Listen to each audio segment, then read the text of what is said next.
é o bobigre. Então aqui você tem o momento de polo genérico, né? Como é que tá? Só dar o circuito a gente resolve. Eu tirei os linhas aqui porque não faz mais sentido botar linha, né? Isso aqui é dar o circuito e calcular essa integral. Uma espira circular. Essa aqui é bem trivial. Nem botei o desenho de novo, né? Mas o DL é A de φ. A é o raio da espira, né? Então DL é a direção φ. O L, o DL, né? O L, vamos supor que a minha origem está no centro. O L é o vetor que sai do centro e vai até a espira. Então ele está na direção aqui. E o φ está aqui. Então nesse produto vetorial L de φ, o resultado dá para cima. Então por isso que esse cara tem que estar Z. E o tamanho do L é o tamanho, é o raio. Né? Então por isso que aqui sai o A. Então tem o A daqui, esse cara é A de φ, e esse produto vetorial da direção Z. Resolvido. Aqui nada depende de φ, né? Então aqui sai um A quadrado e a integral de φ de 0 a 2π. Então dá 2π ao quadrado. Aqui corto o 2 embaixo aqui, virou I π ao quadrado em direção Z. Então aqui é a corrente vezes a área. A ideia do momento dipolo é essa. Igual o dipolo elétrico, qual a ideia, né? É carga, você tem carga mais carga Q menos Q, uma distância L, no meio dipolo é Q vezes L, né? É o valor da carga vezes a distância de uma das cargas, né, positiva, vezes a distância e lá a direção do negativo para o positivo. Aqui é a corrente, vezes a corrente que está circulando, vezes a área. Que área, né? A área que esse cara cria, né? Quando você olha a área, esse círculo é borda de um disco. Né? Aí você pode falar, mas tem áreas diferentes aí sim, mas é do plano que ele forma. Né? Aí você pode perguntar, mas e se esse disco tiver, se essa espira for assim, né? Ela não estiver definindo um plano, aí esse cara também continua dando área, mas é um pouco mais complicado. Eu vou mostrar isso, mas essa mesma conta, né, mas em outro contexto do torque. Né? Aí, mas o resultado vai para cá também. Vamos entender que área que ele calculou de lá. Mas quando é um plano, quando o seu circuito forma um plano, esse cara é sempre da área que está dentro da como se o seu circuito formasse a borda de uma superfície, né, que está ali dentro daquele plano. Então, isso aqui dá π ao quadrado. Mesma coisa para espelho quadrado. Né? Para espelho quadrado você pode calcular, mas ao invés de calcular, pega o vídeo anterior e se você for olha o nosso resultado longe, né, no eixo, né, ele deu uma coisa assim. Né, e compara com esse aqui é o resultado que estava no slide anterior, geral, né? Se você comparar com, com o que a gente fez na aula passada da espelha, passada não, né? Aula 2, sei lá, aula 1, do espelho quadrado, dessa semana, né? Ele longe aqui no eixo, o resultado é isso daqui. Né? Então, comparar aqui Z é R, né? Porque aqui seria a direção do Mi é o Z. Né? Então, se eu comparo, você vê o que é o momento dipolo. Então, o momento dipolo é isso daqui. Né? Então, é a área, é a corrente vezes a área. Né? E segue a regra, essa direção aqui, né? Ele segue a regra da mão direita. Né? Se o circuito está assim, então ele está para cá. Né? Só para dizer que esse aqui é um momento dipolo de uma espira quadrada. Mas você pode fazer integral também. Só queria usar o resultado. Até esse daqui eu também precisava ter feito isso. Né? Poderia ter usado o resultado que a gente já tem da espira. Só que aqui essa integral é tão fácil que eu achei mais fácil fazer assim. Agora vamos pegar um problemas mais sofisticados. Mais ou menos. Né? Por exemplo, qual é o campo magnético criado por um disco rodando? Então você tem uma distribuição de carga uniforme, constante uniforme. Isso aqui é sigma. É carga total pela área total. A raio A, né? Então carga total aqui, a área total é πA ao quadrado.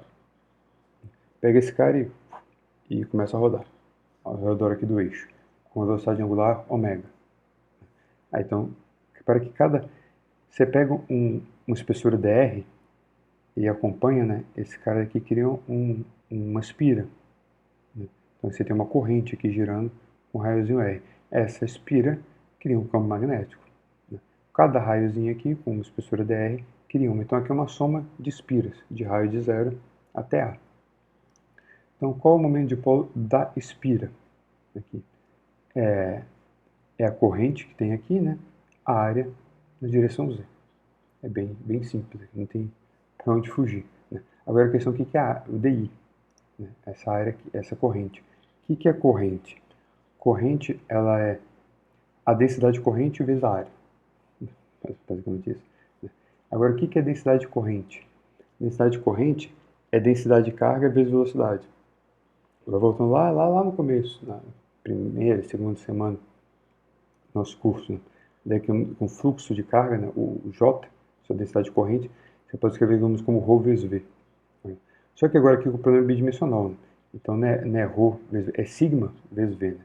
Então quer dizer assim, a corrente, o que é esse cara daqui? É a quantidade de carga que está passando por tempo, né? Você pega essa espessura dr, né? Imagina que tem um corte, você está olhando ali, as cargas estão furando ali, né? Então a carga está passando ali por tempo nessa área, por área, né? Você multiplica pela... Só que a área aqui é por comprimento, né? Então você multiplica pelo comprimento, dr, que é a corrente. Então o que é esse cara? É a densidade de carga, que no caso é bidimensional, vezes a velocidade. A velocidade que esses caras estão girando é ômega r. Então aqui não tem muito mistério, né? Isso aqui seria o J bidimensional dr. O equivalente em 3 dimensões é que seria um JdA. Porque ele estaria furando uma placa. Aqui ele está furando uma linha, né? Essa linha é dr. Aqui pega isso aqui e substitui. Agora é tranquilo, sigma é constante, né? Então substitui aqui, sai tudo. Aí tem um r quadrado aqui, r ao cubo. Integral dá 1/3 de a ao cubo. E aqui, o que eu fiz? Ou 1/3 de a. Aqui é ao cubo, então 1/4 de a à quarta.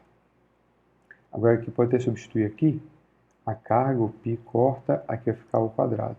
Isso. Então esse aqui é o momento de polo de um disco. Ah, por que é bom saber o momento de polo? Porque então o campo magnético já está meio resolvido, né? Se você tiver afastado do disco, o campo magnético é exatamente isso daqui, né? Com aquele μ. Você calculou o μ, o campo magnético é isso daqui. Então o μ resolve o seu problema. Se você estiver longe, né? Você sabe que o campo magnético é todo lugar longe desse disco. Então aqui já está resolvido. Achou o μ. Agora vamos pegar um outro. Uma esfera girando. Essa esfera é a casca. De novo, uma densidade de carga uniforme. Agora a densidade de carga está aqui. É carga total pela área total. A área da esfera é 4π ao quadrado. A carga total aqui é aqui. Aqui eu fiz o desenho na mão, né? na mesa. Achei mais fácil. Então a ideia é assim, você pegar essa esfera, ela está girando com uma velocidade angular ômega, e aqui no eixo, né? E esse vai ser o eixo aqui da direção do momento de polo. Você está pegando esse cara como se fosse espiras, né? Então você faz dois cortes verticais, né? Então você vai fazer tipo uma faixinha, tipo uma calota, né? Com um raio, esse raiozinho aqui, né? Raiozinho R. O que é esse R, né? Esse aqui é o ângulo θ, aqui é A seno θ. Então o raio da espira é A seno θ. Se você faz então, mas o que é o dmi, né? É a corrente e a área. Π r ao quadrado. O r é esse cara daqui. Obviamente o r é A seno θ. Agora a questão, o que é o di? É a mesma história, né? O que é a corrente aqui? Você faz um corte aqui, então isso é densidade de corrente vezes essa linha aqui. Essa linha, esse arco, é A dθ, né? Porque aqui A é fixo, o dθ mexe. Então isso aqui é esse cara. O que é a densidade de corrente? É a carga, a densidade de carga que você tem ali, vezes a velocidade dos caras que estão girando. Então a densidade de carga é sigma, né? Que no caso é uma densidade bidimensional, essa densidade aqui, vezes a velocidade. A velocidade é ômega, esse cara está girando com ômega, r. R é essa distância aqui. O mesmo r que A seno θ. Então, substitui aqui que é o r com A seno θ, ainda não substituir, botei aqui r ao cubo, mas vou ter que botar, né? Que é A seno θ. Ficou, só joguei isso. E esse θ vai de 0 até π.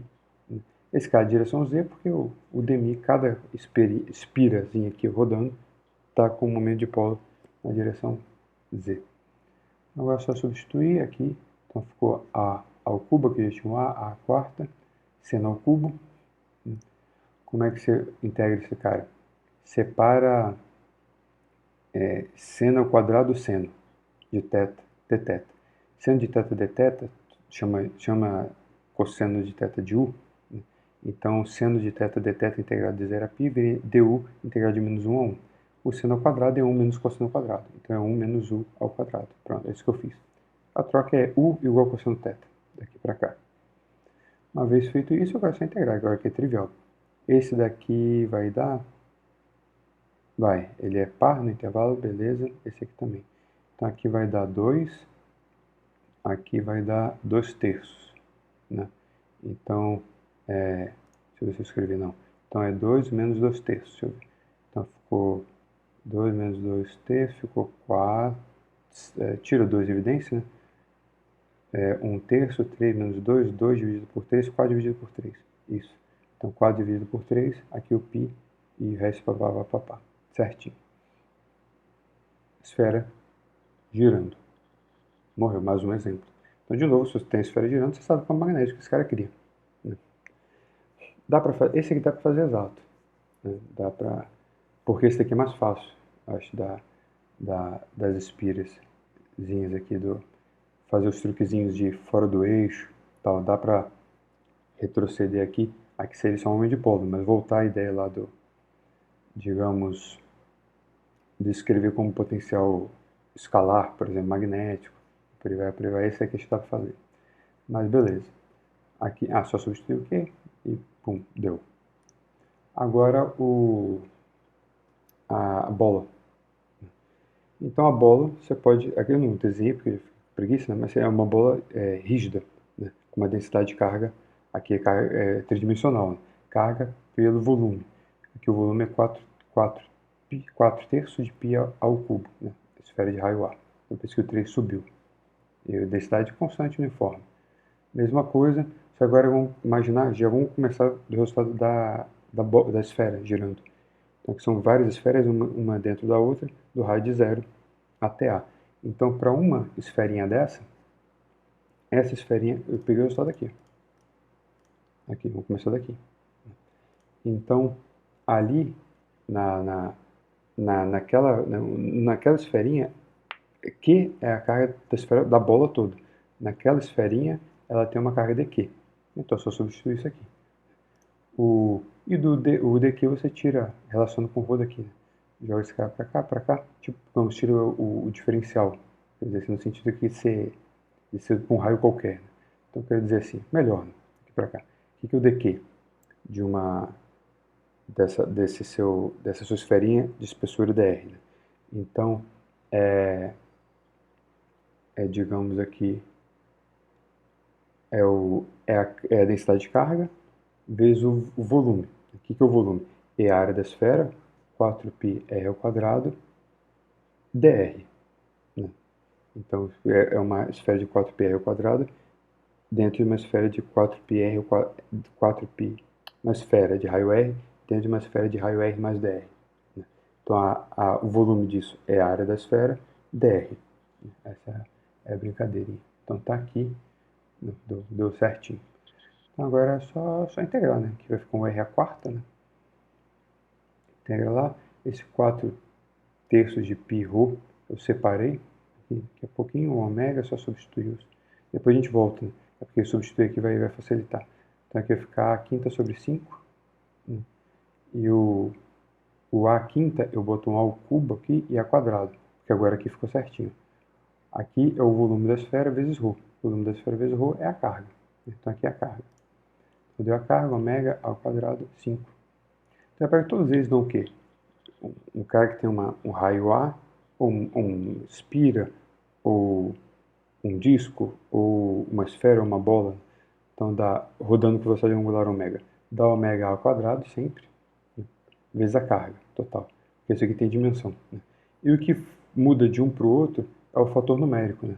Então, para uma bola rodando é 1 sobre 5, para uma esfera rodando é 1 sobre 3, né? O outro era, sei lá, qual número que era, mas só o fator numérico que diferencia um do outro, né? Mas essa estrutura é meio que universal. Então, acabou os exemplos. Né? Esses aqui são exemplos mais básicos, né? Então tem que saber para calcular o momento de polo.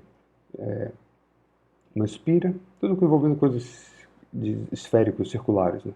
Uma espira, um disco, uma esfera e uma bola. Isso aqui tem que saber fazer. Agora, para acabar, vou só fazer um comentário como você pode relacionar esse resultado com essa conta, na verdade.